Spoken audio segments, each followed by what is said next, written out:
Okay, so we've had a good look at power laws, and now we're going to consider some other aspects of scale-free phenomena, starting with the idea of fractals.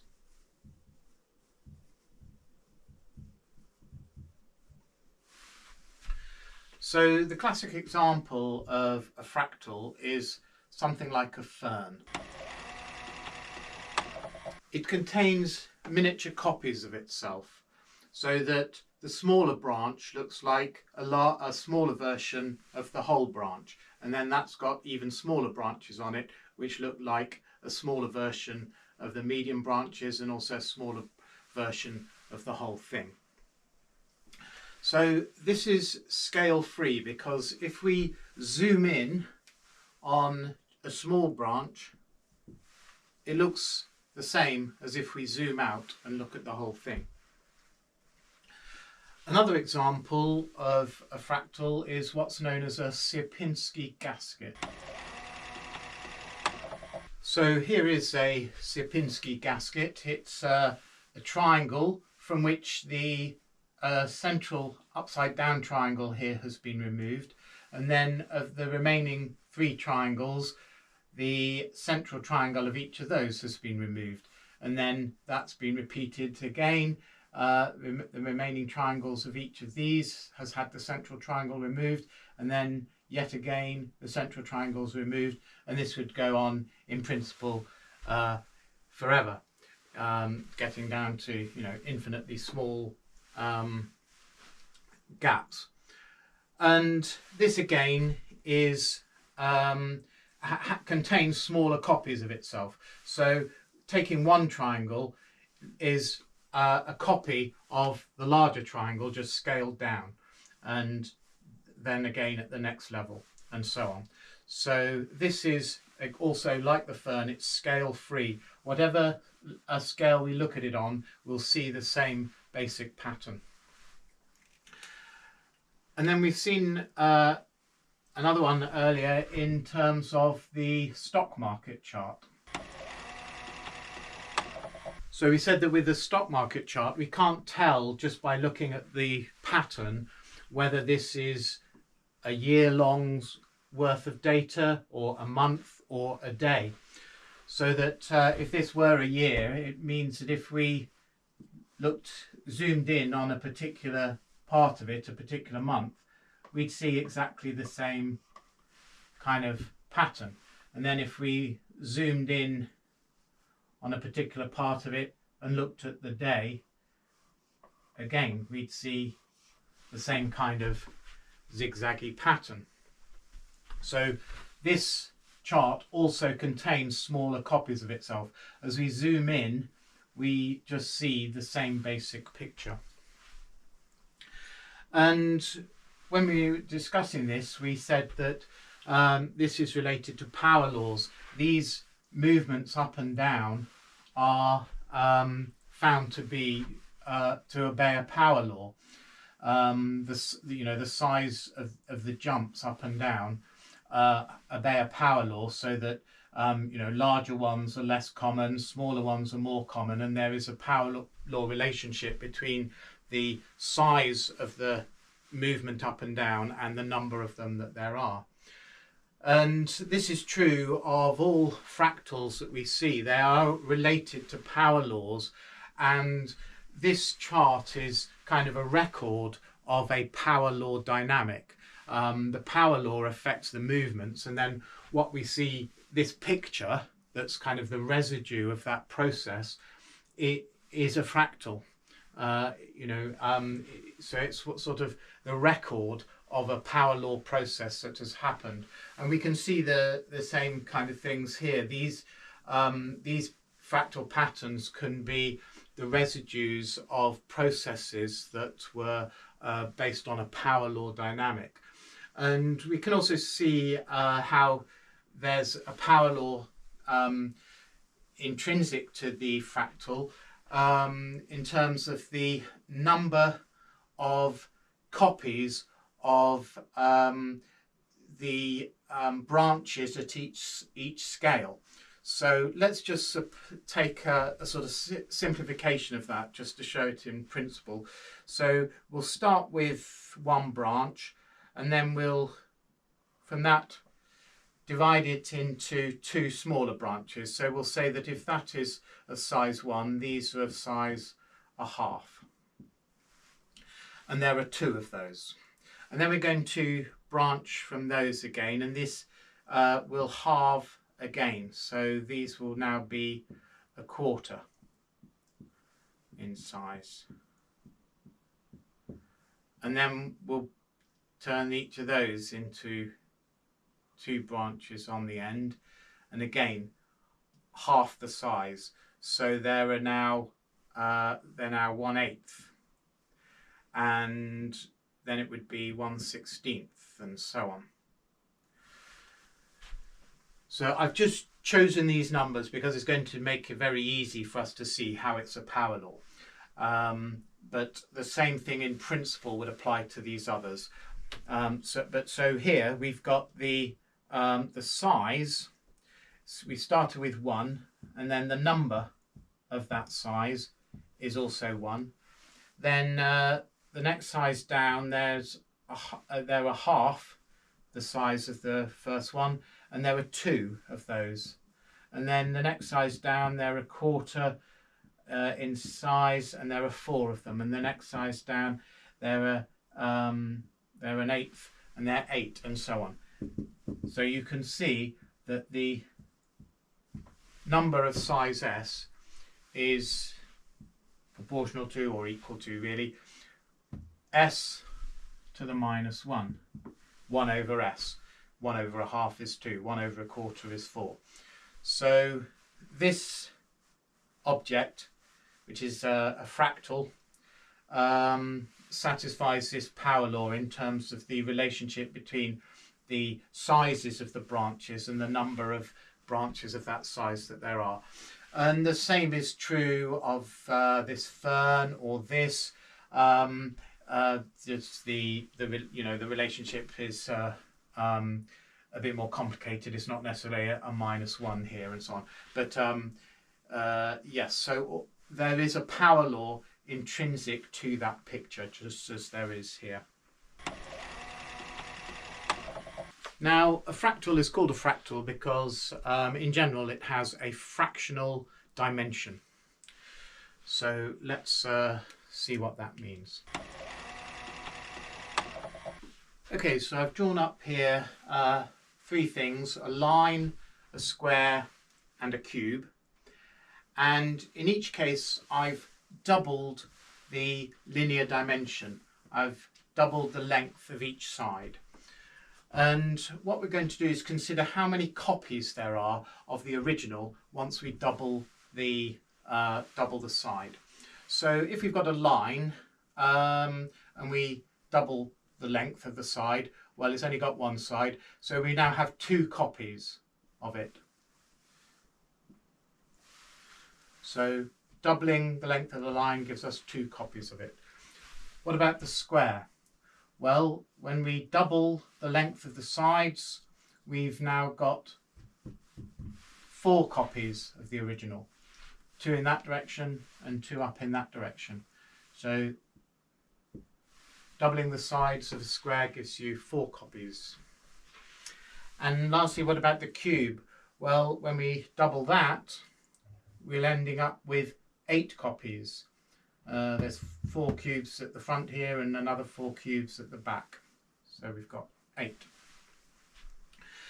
Which we can write instead as this as 2 to the power of 1.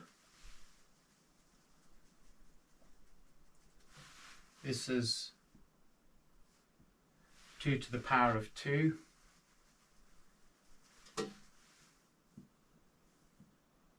And this is 2 to the power of 3. And this is what makes our line 1-dimensional, our square 2-dimensional, and our cube 3-dimensional. The power of 2 that you get when you double the length of the side, the power of 2 of the copies, is the dimension of the object. So now let's consider that Sierpinski gasket that we were just looking at. So here is our Sierpinski gasket. I haven't bothered drawing in all the little holes inside, but just imagine they're there. And the same as we did here, we've just doubled the length of each side. So you can see we've got two copies, two side by side now. We've got two side by side in that dimension. So we've doubled it in all dimensions. And the question is, how many copies now have we got of our original Sierpinski gasket? Well, it's 1, 2, 3. So we've got 3 copies. We said that the dimension of an object is the power to which 2 is raised to that describes the number of copies you've got of it. So here we've got 3 copies. Well, 3 is 2 to the power of 1.58. So the dimension of a line was 1, the dimension of a square was 2, the dimension of a cube was 3-dimensional. Well, this Sierpinski gasket has a dimension of 1.58. It's 1.58 dimensional. It has a fractional dimension. It's somewhere between a line and a square. And you could say that these are also fractals, but they're fractals with whole number dimensions. But a fractal is generally thought of as something that has a fractional dimension. Okay, now you could say this is all very pretty, but why are we studying it for theoretical history? Well, we see fractals in socio-historical processes. Well, we've already seen the example of stock market charts, so economic processes. But we can also see fractals in other aspects of history and society. So one example of a fractal pattern in social systems is in terms of settlement patterns. So here is a city which is surrounded by smaller towns, and the town is surrounded by smaller villages. In the settlement patterns in countries, we see this kind of hierarchical arrangement. So there are few big cities, there are more towns, and then there are lots of little villages. And again, if we zoom in on a smaller part of it, it's like a copy of the larger system. And this settlement pattern, is the outcome of historical processes, and it affects historical processes. So it is of interest to theoretical historians, and we will certainly be considering these in a lot more detail when we come on to the a module on urban systems. Another example. This is about people's social identity, or their sense of loyalty and belonging to social groups. So people belong to a family, which itself may be part of a larger community, which in turn may be part of an even larger community. So this could be the family, the local community, and the nation, for example, just to keep it to a simple number of levels. So social identity, belonging, social allegiance is itself fractal. The families within the community look like the communities within the broader society. Another example is in terms of our ways of thinking about time or thinking about history. So this shows a timeline. We're here now, and then going back to 50,000 years ago, and then before that.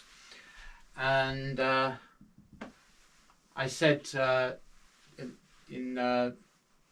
in this course that we would be thinking about history starting around 50,000 years ago and up to now. So that's our domain that we're going to study in this course and consider to be history.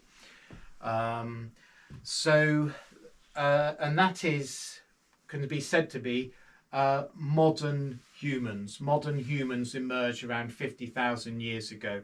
That is to say, modern human behaviour, rather. As we said at the time, it's not a biological event, but it seems to be a cultural event. So modern human behaviour. So we could call everything before 50,000 years ago archaic, and everything from 50,000 years ago modern. But then within this modern period, modern human behaviour, which is what we're considering in this course, we could divide that into starting around with the invention of agriculture. This is said to be the Old Stone Age, and this is the New Stone Age. So that is in a sense, we consider this to be modern. This is new. From the invention of agriculture, this society became modern. We became settled and agricultural and relied on farming. And then another usage we saw when we talked about periodization in history is people identify the Renaissance, the discovery of America, the European discovery of America, as making the divide between the medieval and ancient world to the modern world. So that's Columbus. And then some people might say that, well, the modern world is really from the Industrial Revolution. That is what's modern. And then, running out of room a bit here, but then, you know, people might say, well, when they might use the term modern to mean the modern day, perhaps just the 21st century.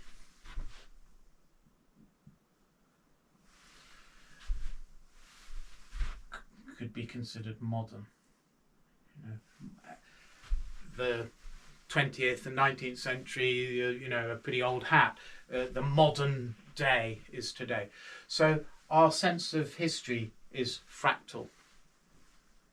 What we consider modern repeats on different scales depending on what we're looking at. So we're dividing it into a modern period and a pre-modern period, or an archaic or old and ancient period. Now let's consider again something like this stock market chart. So, you know, we talked about this as a stock market chart, but it could represent a whole range of processes we might see in theoretical history, like fluctuations in the frequency of wars, or the amount of civil unrest, or it could be, you know, peaks and troughs in innovation, or in people's support for a particular political party or particular political platform. So we might see this kind of fractal walk in all kinds of areas. And one thing of interest in a chart like this is how much does what happens in the future depend on what has happened in the past. Now that might be of interest if you're, you know, if this is a stock market chart and you're a stock market investor, you know, you've seen what the share has been doing in the past. It's been fluctuating up and down. You would like to know, you know, what that tells you about what it's going to do in the future. So a way to measure that is that we take the value at a particular time. Let's just say here. So the value at a particular time, and then we look at it again at a time t plus tau, Greek letter tau, t. So that's just a particular time later. And what we're interested in is how close is the value at this time to the value at this time. The closer it is, the better we can understand what it's going to do in future, because we know it's going to be fairly close to what it was just in the past. Whereas if it's a long way away, it means it's much more unpredictable. You know, it could be anywhere if at a time tau further on. So what we're interested in is the difference between these. We're interested in the value of x, which I've just put as the, the label for this, whatever it is, whether it's the price of the share or the frequency of riots per year or whatever it is. So we're interested in the value of x at time t plus tau minus the value at time t. And we're not really interested in whether it's up or down, we're just interested in how close it is. So we take the absolute value, which is represented by putting the lines on either side of it. So that just means if it's negative, you just take the positive value. And if it's positive, you just take the positive value. So you're just taking the size of it rather than whether it's positive or negative. And but we don't do that for just one time. We take a whole range of times. So we, in fact, we take all the times. So we look at it here as well. And for all possible times, we look at it, what it is, tau further on. So we find the average value of that for all the possible times t along the chart. And then we take the average, as I said, of those. We can represent that as m of tau. So for a given tau, we will get a particular value for that, and we'll represent that as m of tau, m standing for the mean. And what we then find is that this m of tau will, if it's a fractal chart, it will depend on the value of tau as a power law. So if fractal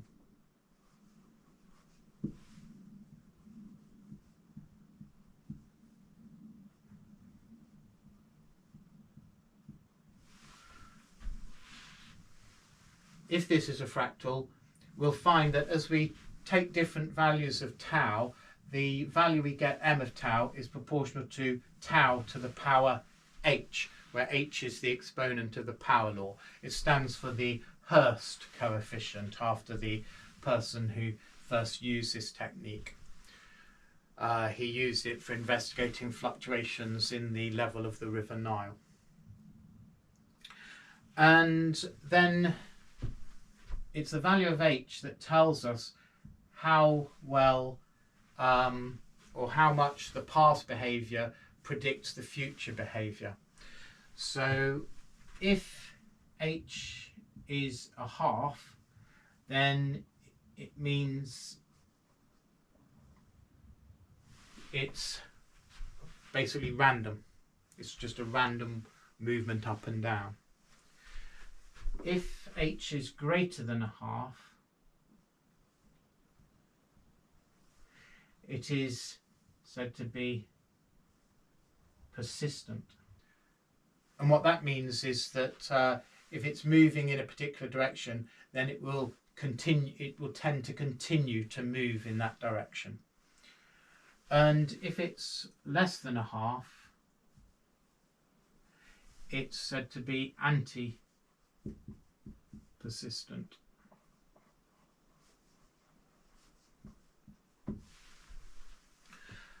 And what that means is that if it's gone up, then it's most likely at the next step to go down. So it tends to do the opposite of what it has done in the past. So it's always twisting and turning rather than tending to drift in one direction or the other. So just to go over those again, if we go through this exercise, we've calculate m of tau for a whole range of values of tau, plot them, find a power law, find what the exponent of the power law is. If it's half, it means this is just moving at random. We can't predict it in any way. If the exponent is greater than a half, it means it has a tendency to drift in one direction, in the same direction as that it's already going. And if it's less than a half, it means it has the tendency to constantly turn back on itself. And what is found in the stock market is that it is somewhat persistent.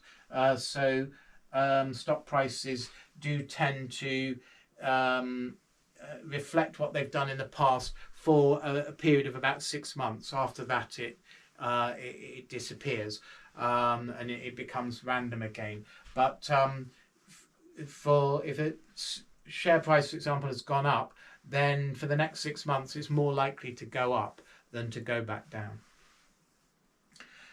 And another thing that can be done with this is just, instead of just calculating m of tau like this, we can raise this to a power.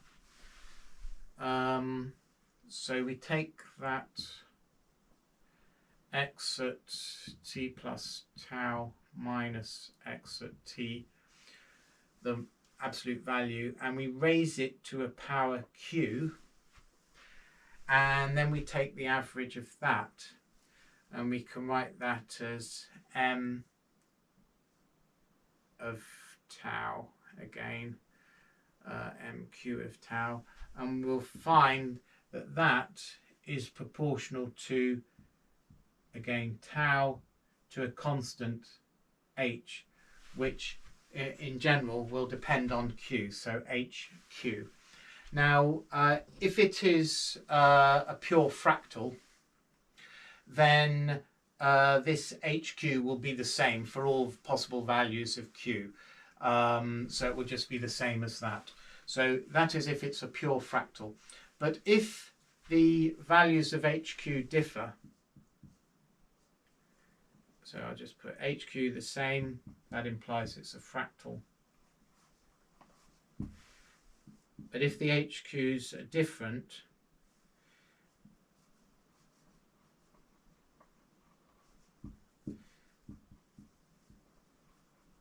it's what's known as a multi-fractal, which has different fractal properties on different scales. So let's just wipe that out. We could have something like this. This is possibly multi-fractal, so that on a long time scale it tends to keep drifting, doing what it has been doing in the past. Eventually it might move and change direction, but over long, looking at long time scales, it tends to be persistent. But on short time scales, it's anti-persistent. It's constantly turning back on itself. So that's an example of a multi-fractal. And the stock market is found to be multi-fractal. So it does have some persistence over these timescales of about 6 months, but not on longer timescales or shorter ones.